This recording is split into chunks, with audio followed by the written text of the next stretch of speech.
आज हम बात करेंगे 90 की दशक की मशहूर एक्ट्रेस के बारे में जिनकी एक गलती की वजह से तबाह हो गया था उनका करियर। इन 10 फिल्मों से उनका फिल्मी करियर बुरी तरह से चौपट हो गया था। सारी की सारी फिल्में हुई थी डिज़ास्टर। शॉकिंग है इस मशहूर एक्ट्रेस की रियल स्टोरी। जानने के लिए आप इस वीडियो को लास्ट तक ज़रूर देखें।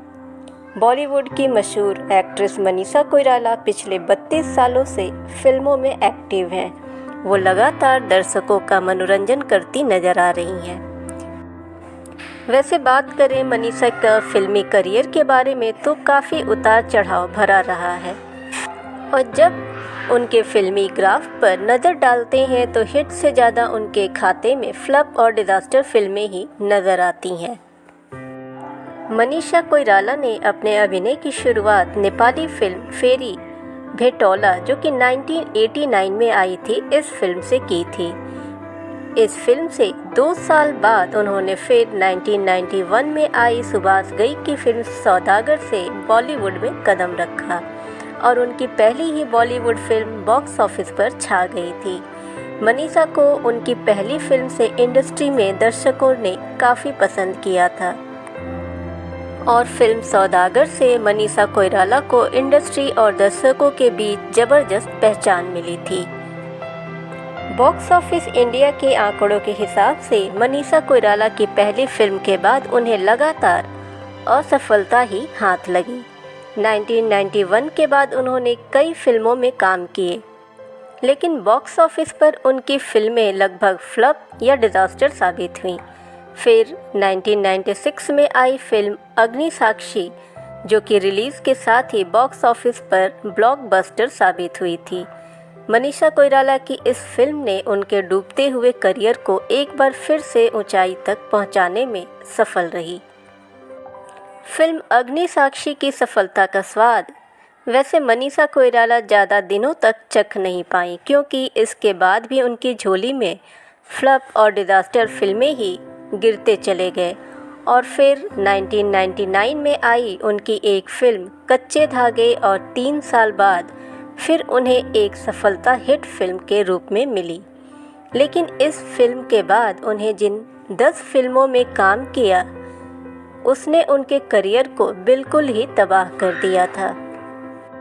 फिल्म कच्चे धागे के बाद मनीषा कोइराला ने Taj Mahal, in eternal love story, अनजाने, द अननोन, दरवाज़ा बंद रखो, अनवर, तुलसी, सिर्फ, महबूबा, एक सेकंड जो ज़िंदगी बदल दे, आई एम, चेहरे, ए मॉडर्न डे, क्लासिक जैसी फिल्मों में काम किया और अफसोस कि ये सारी की सारी फिल्में बॉक्स ऑफिस पर डिज़ास्टर साबित हुईं और देखते ही देखते मनीषा कोइराला का करियर बिल्कुल ही तबाह हो गया। इसके बाद 2000 के मध्य में मनीषा कोइराला के करियर में गिरावट जारी रही। फिर 2004 में उन्होंने फिल्म पैसा वसूल के साथ एक निर्माता के रूप में अपनी शुरुआत की, जिसने बॉक्स ऑफिस पर खराब प्रदर्शन किया। वहीं कुछ सालों बाद उन्हें कैंसर का भी पता चला, जिसके बाद 6 महीनों तक ज़िंदगी की लड़ाई मनीषा कोइराला लड़ती रहीं और उसके बाद इसमें उनकी जीत हुई। इस दौरान उन्होंने फिल्मों से भी ब्रेक लिया। 2018 में मनीषा कोइराला फिल्म संजू में नजर आई थीं और लोगों को उनका अभिनय काफ़ी पसंद आया था। फिल्म बॉक्स ऑफिस पर ब्लॉकबस्टर साबित हुई थी। एक बड़ी हिट फिल्म के साथ करियर की शुरुआत करने के बाद मनीषा कोइराला के पास प्रोजेक्ट की लंबी लाइन लगी थी। 1994 में release film 1942 a love story में मनीषा कोइराला के काम से फैंस एकदम दीवाने हो गए थे।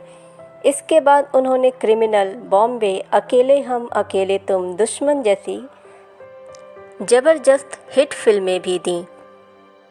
लेकिन मनीषा की नशे की आदत ने न सिर्फ उनसे कई अच्छे ऑफर्स को दूर कर दिया, बल्कि उनकी बाकी फिल्मों से भी उनका काम काफ़ी प्रभावित हुआ और कई फिल्में लगातार फ्लॉप हो गईं। लगातार फ्लॉप और डिज़ास्टर फिल्मों की वजह से उनकी फिल्मों ने उन्हें फ्लॉप भी साबित कर दिया।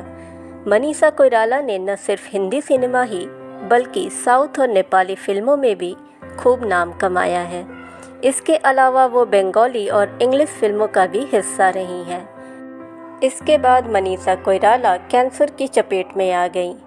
काफ़ी लंबे इलाज के बाद मनीषा कोइराला ने अपनी बीमारी पर जीत हासिल की। इसके बाद मनीषा कोइराला ने एक बार फिर बॉलीवुड में एंट्री की कोशिश की और कई फिल्मों में छोटे मगर अहम किरदार निभाए। बात करें मनीषा कोइराला के अफेयर्स की तो उनके नाम कई शादीशुदा मर्दों के साथ जुड़े। इनमें से सबसे पहले लिस्ट में नाना पाटेकर का नाम आता है। नाना पाटेकर और मनीषा कोइराला का अफेयर बहुत चर्चे में रहा। एक ज़माना था जब मनीषा कोइराला और नाना पाटेकर की लव स्टोरी सुर्खियों में थी। हर जुबान पे नाना पाटेकर और मनीषा कोइराला की लव स्टोरी के चर्चे थे, लेकिन इनकी लव स्टोरी का द एंड भी विवादों पर ही हुआ था। फिल्म खामोशी द म्यूजिकल के सेट पर पहली बार दोनों मिले। नाना पाटेकर और मनीषा कोइराला ने एक साथ बॉलीवुड के हिट फिल्मों में काम किया। इसी बीच दोनों के बीच नज़दीकियां भी बढ़ने लगीं। लेकिन जब नाना पाटेकर मनीषा कोइराला से मिले तो उस दौरान वो पहले से ही शादीशुदा थे। लेकिन एक साथ फिल्मों में काम करने के दौरान नाना पाटेकर अपने से 21 साल छोटी मनीषा कोइराला को अपना दिल दे बैठे थे और मनीषा कोइराला भी धीरे धीरे नाना पाटेकर को पसंद करने लगी थीं। रिपोर्ट के मुताबिक नाना पाटेकर मनीषा को लेकर बेहद ही पॉजिटिव भी थे। शूटिंग के दौरान जब भी मनीषा कोइराला छोटे कपड़े पहनती थीं तब नाना पाटेकर उन पर सबके सामने ज़ोर ज़ोर से चिल्लाना शुरू कर देते थे। वहीं मनीषा भी नाना पाटेकर के साथ शादी कर अपना घर बसाना चाहती थीं। लेकिन नाना पाटेकर पहले से ही शादीशुदा होने की वजह से अपनी पहली पत्नी नीला कांति से अलग नहीं होना चाहते थे। ऐसे में मनीषा कोइराला उन पर बेहद गुस्सा रहती थी। लेकिन नाना पाटेकर के लिए मुश्किलें तब ज़्यादा बढ़ गईं जब उनका नाम एक्ट्रेस आयशा जुल्का के संग जुड़ने लगा था। खबरों की माने तो मनीषा कोइराला ने एक बार नाना पाटेकर और आयशा जुल्का को एक साथ कमरे में देखकर बेहद ही भड़क गई थीं, जिसके बाद मनीषा कोइराला बिल्कुल ही टूट गई थीं। फिर मनीषा कोइराला उसी कमरे में आयशा जुल्का के सामने ही नाना पाटेकर पर खूब चिल्लाई थीं। इतना ही नहीं, दोनों के बीच हाथापाई भी हो गई थी। लेकिन फिर नाना पाटेकर ने मनीषा कोइराला को समझाया और उन्हें शांत किया। इस हादसे के बाद मनीषा कोइराला पूरी तरह टूट चुकी थी और इसके बाद उन्होंने नाना पाटेकर के साथ अपना रिश्ता हमेशा हमेशा के लिए ख़त्म कर दिया। विवादों के साथ ही मनीषा कोइराला ने अपनी लव स्टोरी का द एंड कर दिया। फ्रेंड्स, आप कमेंट में ज़रूर बताएं कि आपको मनीषा कोइराला की कौन सी मूवी सबसे अच्छी लगी। चैनल पे नए हैं तो चैनल को सब्सक्राइब करें, नोटिफिकेशन बेल दबाएं ताकि हमारी हर वीडियोस आप तक पहुंचती रहे। वीडियो को ज़्यादा से ज़्यादा लाइक और शेयर करें। Thanks for watching.